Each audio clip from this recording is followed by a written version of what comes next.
नमस्कार, मैं हूं आपके साथ पूर्णिमा मिश्रा। हमारे खास प्रोग्राम क्या कहते हैं नरेंद्र मोदी में आज आपको सुनवाएंगे पीएम मोदी का वो ऐतिहासिक भाषण जो उन्होंने 30 मार्च 2014 को अकोला, महाराष्ट्र में दिया।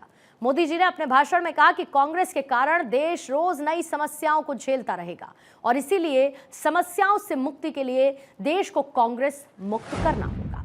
भाइयों बहनों, और इसीलिए मैं कहता हूं, अगर आप समस्याओं से मुक्ति चाहते हो तो कांग्रेस से मुक्ति इस देश को चाहिए।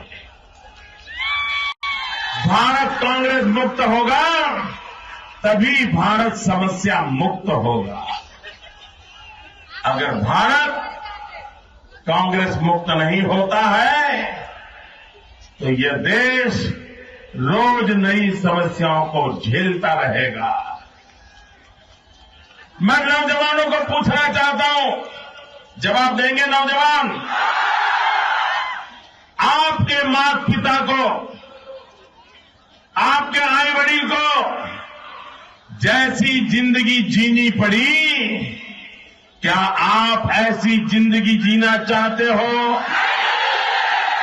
क्या आपके बच्चे भी ऐसी जिंदगी जीना चाहते हो?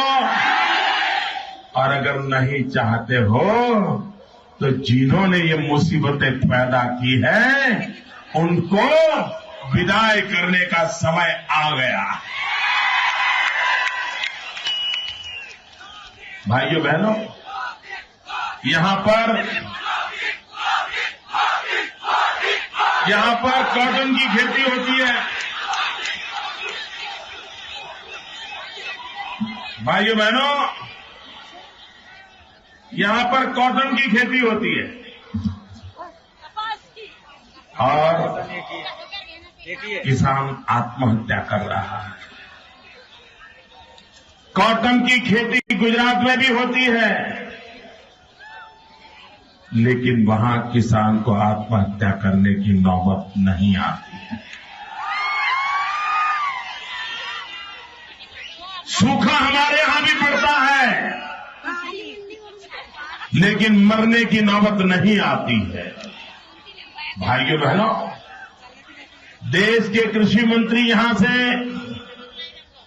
अपने आप को किसानों का नेता कहने वाले 2 डजन लोग यहां पर मौजूद हैं। देश में महाराष्ट्र भरा पड़ा है, उसी महाराष्ट्र में आए दिन किसान को आत्महत्या करने की मुसीबत आई। मैं अभी आया था यवतमाल, वर्धा, ओले गिरने से कितनी बड़ी मुसीबत आई। ओले गिरने के बाद भी किसानों को मरना पड़ रहा है। भाइयों बहनों, दिल्ली में बैठी हुई सरकार, इसकी नीतियां इसके लिए जिम्मेवार है। आप देखिए, यहां पर एग्रीकल्चर यूनिवर्सिटी है, लेकिन किसानों के काम आती है क्या? आती है क्या? यही तो इनकी मुसीबत है। इनको समझ नहीं आता है कि जो लैब में है वो लैंड पर उतारना चाहिए। उनको इतना समझ नहीं आता कि दिल्ली की सरकार ने, हमने ग्रीन रिवॉल्यूशन सुना, हमने व्हाइट रिवॉल्यूशन सुना, ये पहली सरकार ऐसी है जिसने पिंक रिवॉल्यूशन का काम पड़ा है। पिंक रिवॉल्यूशन, ये पिंक रिवॉल्यूशन का मतलब होता है जो मटन का कलर होता है ना, पिंक कलर का, उसको एक्सपोर्ट करने का काम। भाइयों बहनों, जितना मटन एक्सपोर्ट पर सब्सिडी देते हैं, अगर उतनी सब्सिडी वेयर हाउस और कोल्ड स्टोरेज बनाने के लिए दी होती तो हिंदुस्तान के किसान का अनाज सड़ता नहीं। किसान के पसीने के उस अनाज को सड़ने की नौबत नहीं आती। वो फल पैदा करता, वो सब्जी पैदा करता, उसको रखने का इंतजाम होता। लेकिन इनकी प्रायोरिटी अलग है, इनकी प्राथमिकता अलग है, और इसी के कारण कि तबाही आती है। भाइयों बहनों, लाल बहादुर शास्त्री कहते थे, जय जवान जय किसान। लेकिन दिल्ली की सरकार के राज में न जवान सुरक्षित है न किसान सुरक्षित है। ये ऐसी सरकार बैठी है कि पाकिस्तान के लोग आकर के हिंदुस्तान के सेना के जवानों के सर काट के ले जाए, और ये पाकिस्तान के प्रधानमंत्री को चिकन बिरयानी परोसते रहे।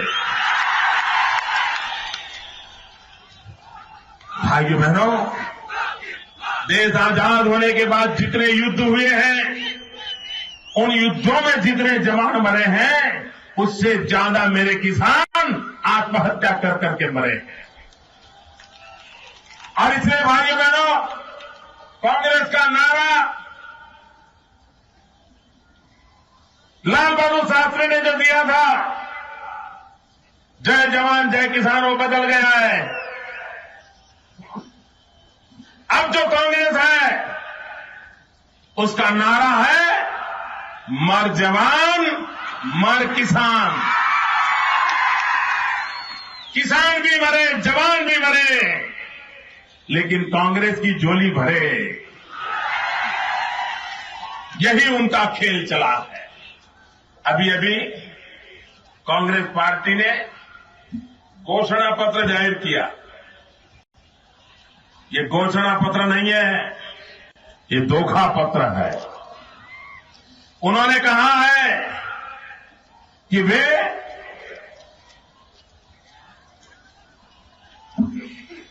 10 करोड़ किसान नौजवानों को रोजगार देंगे।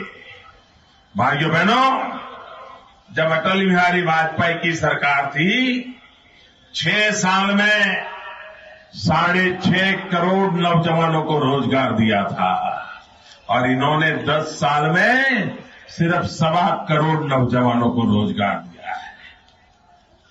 भाइयों बहनों, हर परिवार से एक व्यक्ति को रोजगार देने का वादा किया था। मैं जरा पूछना चाहता हूं, क्या दिल्ली सरकार ने आपको रोजगार दिया है? कोई है जिसको दिल्ली सरकार ने रोजगार दिया हो?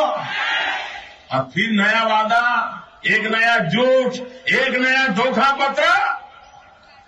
भाइयों बहनों, जनता जनार्दन की आंख में धूल झोंकने का काम ये कांग्रेस पार्टी कर रही है। अब उनको लगने लगा है कि मामला धूल झोंकने से बनने वाला नहीं है। जनता कांग्रेस को पहचान गई है, इसलिए इन्होंने पार्लियामेंट से एक नई शुरुआत की है। अब धूल झोंकना बंद किया है, आंख में मिर्ची झोंकना शुरू किया है। भाइयों बहनों, कुछ दिन पहले ये शहजादे आए थे विदर्भ में। आप मुझे बताइए भैया, अभी जो 2014 में चुनाव है, अप्रैल मई महीने में, वे चुनाव भारत सरकार के चुनाव है कि नहीं है? दिल्ली सरकार बनाने के लिए चुनाव है कि नहीं है?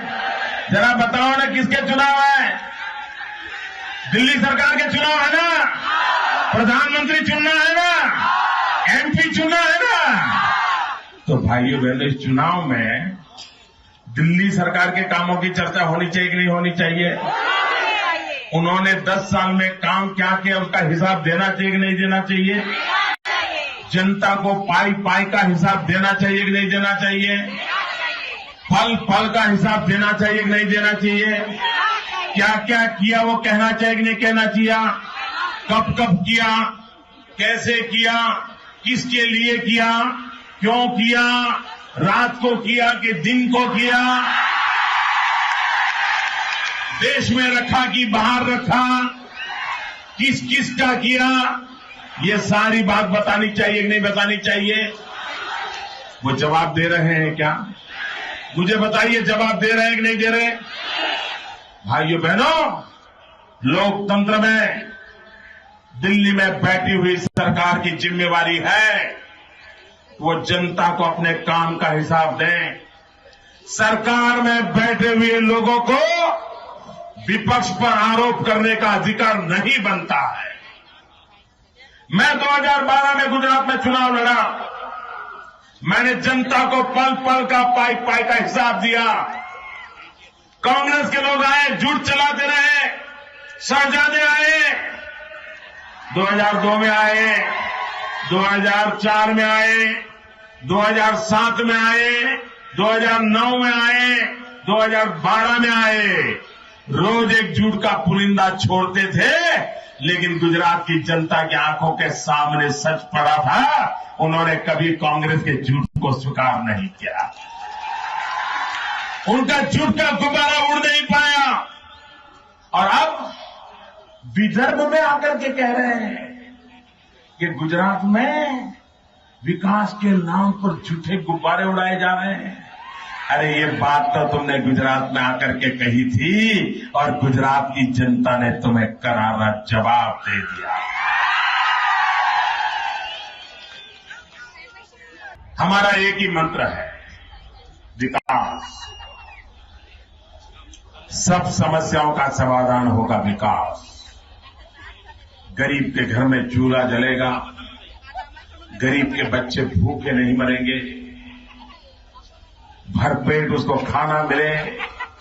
भाइयों बहनों, देश जब आजादी की 75 वर्ष मनाए, कुछ ही वर्षों के बाद हमारे आजादी के 75 साल होने वाले हैं।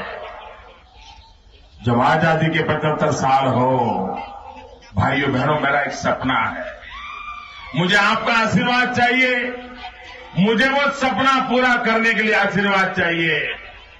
मेरा सपना, हिंदुस्तान का कोई गरीब ऐसा न हो, हिंदुस्तान का कोई पीड़ित ऐसा न हो, हिंदुस्तान का कोई शोषित ऐसा न हो, हिंदुस्तान का कोई वंचित ऐसा न हो कि जब देश आजादी के 75 साल मनाता हो तब उसके पास रहने के लिए अपना घर न हो।